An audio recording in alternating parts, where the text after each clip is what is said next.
এই সাধারণ সবজি দিয়ে যে এত মজার পোস্ত বানানো যায় না খেলে বিশ্বাসই হয় না। হ্যাঁ, সজনা ডাঁটা, আলু আর পটল দিয়ে আমি ঘরোয়া স্টাইলের পোস্ত বানালাম। বাটা মশলায় ভীষণ স্বাদ। চলো দেখে নিই আমি কি করে বানালাম। পোস্ত নিয়েছি, আর কিচ্ছু দিইনি, বেটে নিব এটা আমি।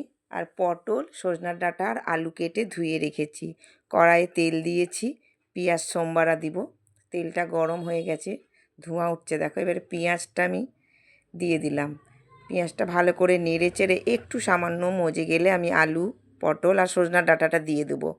কারণ বেশি লাল করলে সজনা ডাঁটার সঙ্গে ভাজবো যে আলু সবজিগুলো, তাহলে পেঁয়াজটা পুড়ে যেতে পারে। সেই জন্য এই সময় আমি দিয়ে দিলাম। একটু ভাজা হয়ে যাওয়ার পর একটু জল দিলাম আর একটু লঙ্কার গুঁড়ো দিয়ে দিলাম, কারণ আমি শুধুই পোস্তটা বেটে এনেছি, লঙ্কা দিইনি। একটু লাল লঙ্কা দিলাম, কারণ আমি পোস্ততে হলুদ দিই না। ভালো করে কিছুক্ষণ কষানোর পরে আমি পোস্ত বাটাটা দিয়ে দিলাম। বাটিটা ধুয়ে একটু জল দিয়ে দেব। এই তরকারিটা খেতে ভীষণ ভালো লাগে গরম ভাত দিয়ে। পোস্ত মানেই ভালো লাগে। ভালো করে নেড়ে চেড়ে একটু কষাবো, সামান্য একটু কষাবো। বেশ আমি অনেকক্ষণ ধরেই কষিয়েছি। একটু জল দিলাম, সামান্য একটু লবণ দিয়ে দিলাম। মানে লবণটা পরিমাণ মতনই দিয়েছি, আমি কিন্তু একটু মিষ্টি দিব না।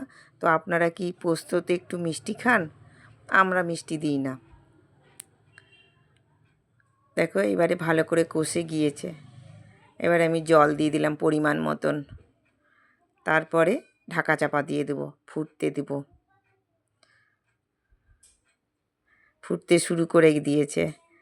ভালো করে নেড়ে চেড়ে 2-3 বার ঢাকনা খুলে আমি নেড়ে চেড়ে দিয়েছি, যাতে সব দিক সেদ্ধ হয়ে যায় আলুটা। পটলটা তো এখন কচি পটল, সেদ্ধ হয়ে যাবে। আলুটাও সেদ্ধ হয়ে গেছে, দেখো বেশ গাঢ় গাঢ় হয়ে গিয়েছে।